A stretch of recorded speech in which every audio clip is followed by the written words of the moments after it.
The brief from Wieden+Kennedy was to produce bookend animations which would open and introduce the Call for Entries Talking Heads videos, which would take the D&AD pencil and explore the different categories within an animated form of their environments. So, for example, the advertising would be a advertising environment, design would be a design environment, digital, etc., etc. Within the slices of the pencil, we'd like to create a miniature landscape which was constructed from the content of each of these categories, previous winners and notable mentions. We wanted to kind of keep that kind of model aesthetic that was kind of already there in the pencil size, and it was just representing that with kind of the wood textures and the kind of painted wood textures that we really wanted to achieve, like an architect's model, like John says. So it was really trying to achieve that kind of scale within the look and feel of it. But we didn't want the animation of that to be limited to that scale, so there was a bit more play with the kind of fantasy aspects of how things moved around within that world. We like the intensity and speculation of environments, and how we can treat an environment as a character within kind of films and animations. So for us, the categories and the environments within the slices are almost treated as if they're a character or a series of characters that make up this animation itself. One of the kind of elements of a previous winner that we really didn't want to miss including was the Sony Bulls advert. And we were really all taken with how iconic the beautiful kind of streets of San Francisco had these really nice slow motion, colourful bouncing balls kind of coming down them in the sunshine. It's amazing. And we really wanted to kind of like rebuild that within this miniature stage set and animate it so the camera would kind of come down and choreograph through the slice, bringing back and emanating some of those views within the advert. I mean, one of the aspects we liked about the digital content was the Dumb Ways to Die. And these are fantastic characters that have been animated previously,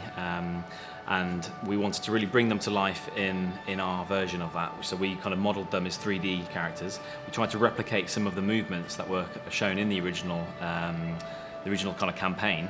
and then it was kind of really making them a feature in their placement on that slice as well. So. Working with lots of different people's content, like lots of different directors, designers, production designers, there's definitely a huge consideration that comes to mind when we're working with that content, but it definitely doesn't hinder us in any way because we're trying to be as creative as possible, and things like the Olympic Cauldron was such a prominent piece that it made complete sense to make it a feature point of that design. It kind of almost looks like part of the pencil when it's kind of, you know, completely vertical. So the initial idea came straight away to make it the centerpiece of the pencil as the lead, and then as it kind of as our slice animates open, the Heatherwick design kind of opens out and fans out, and it really becomes the kind of feature element of that slice. And as Paul said with the Olympic Cauldron as well, using the lead of the pencil as well as the wood of the pencil to kind of construct these content and make up the world, that gave us another kind of rule of consistency going into the advertising slice, where we're using the print of the Samsonite carvings to carve out of the lead to form this kind of representation of that print campaign, and also again within the digital one of using the lead to kind of represent the kind of cabling and wire structure of servers and internet that provides this digital platform to operate. The lighting and the kind of export was a challenge for us as well, because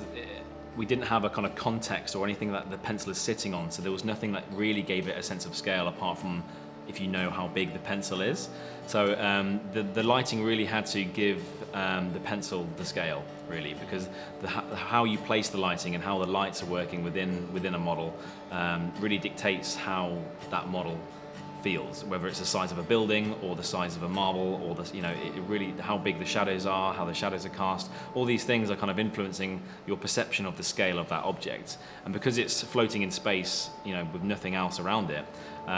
the lighting was a key aspect in making it look like a realistic model, basically. The design slice is like we're making this kind of beautiful environment from this like short list of incredible pieces of work, and that's something which is like really valued for us as designers and artists ourselves.